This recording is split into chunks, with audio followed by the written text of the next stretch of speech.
If you follow international news, you have probably heard a lot of the BRICS in the past few months.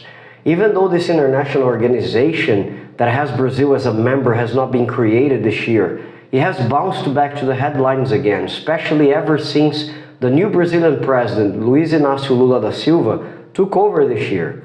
But why is that important, and why should you learn about the BRICS? I'll tell you everything after the intro. The intro, guys, by the way, is a creation and a courtesy of our friends at ANIMADU. I can't forget to tell you this. I'd like you guys to visit their website and talk to Fabio Freitas if you're interested in paying for their services. He is the mastermind behind all the projects there. I'll see you in a minute.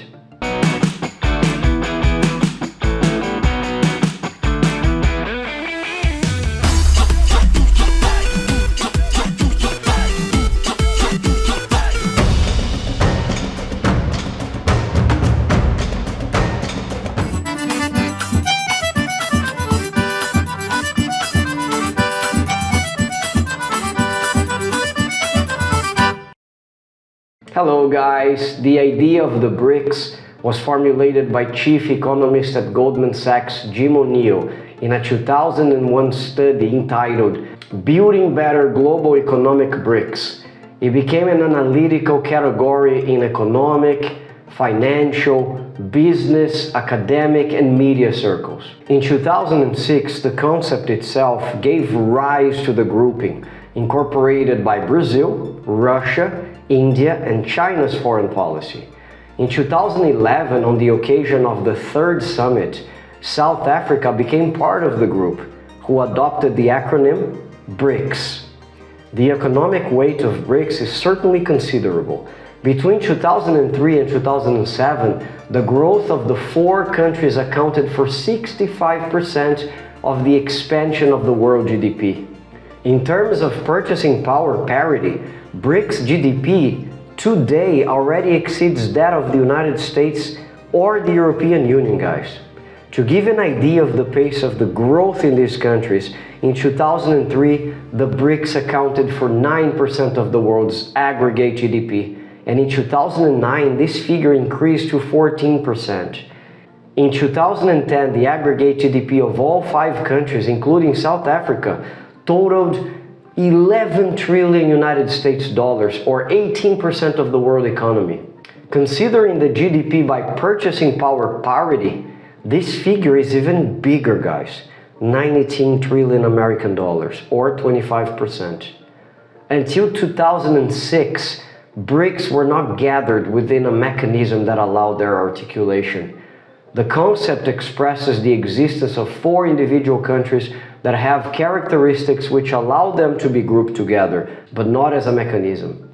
That changed at the meeting of foreign ministers of the four countries, organized on the sidelines of the 61st General Assembly of the United Nations on September 23, 2006. This was a first step for Brazil, Russia, India, and China to begin working collectively. It can then be said that in parallel to the concept BRICS, with a lowercase s, a group came into existence that began to act in the international scene. In 2011, after South Africa's entry, the mechanism became BRICS with the uppercase S at the end.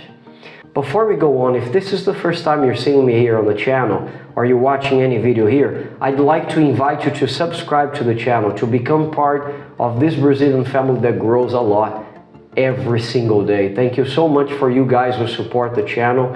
If you guys want to learn more about the backstage and everything that happens in my life and in the life of this channel, I recommend you click on this Instagram account here. And also, if you want to support the channel even more, we have a Patreon account with 3 products there. Choose one of them. Whatever you pay, you're going to be helping us a lot. Thank you so much.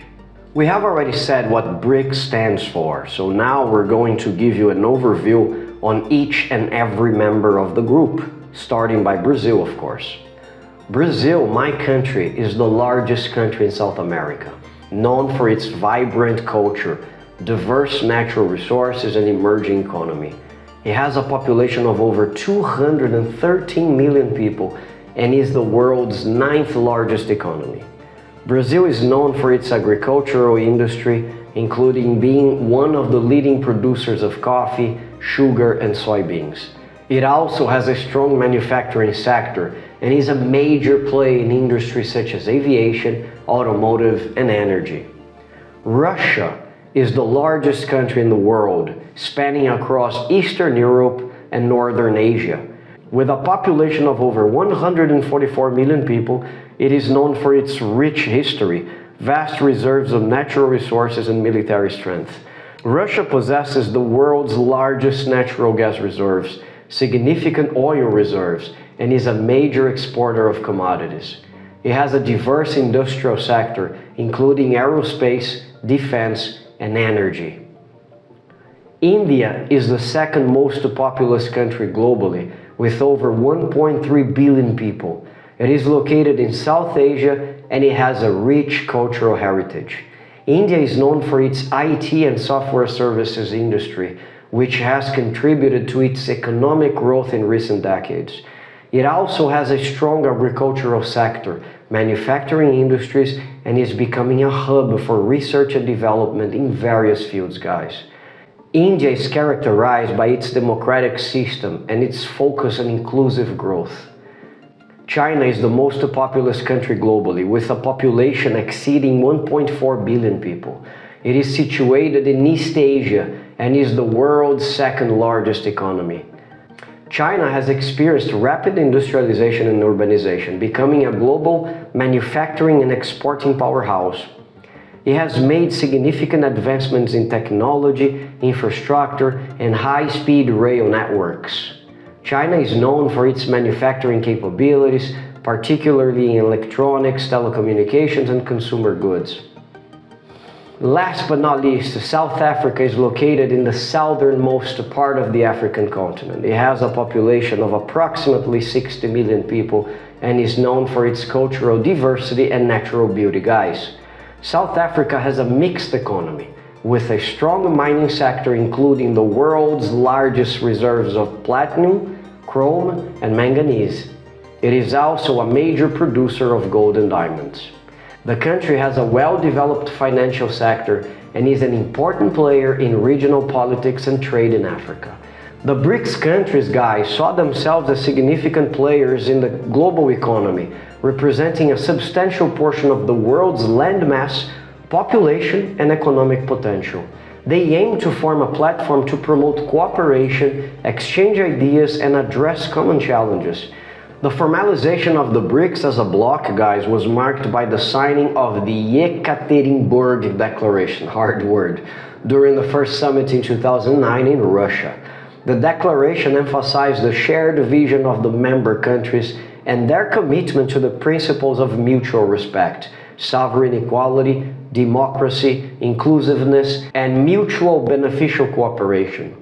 Since its inception, the BRICS has held annual summits, rotating among the member countries.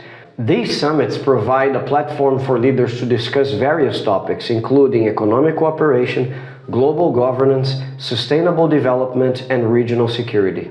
The BRICS also established a framework for regular ministerial meetings, working groups, and forums on different sectors, such as finance, trade, agriculture, science and technology, and culture.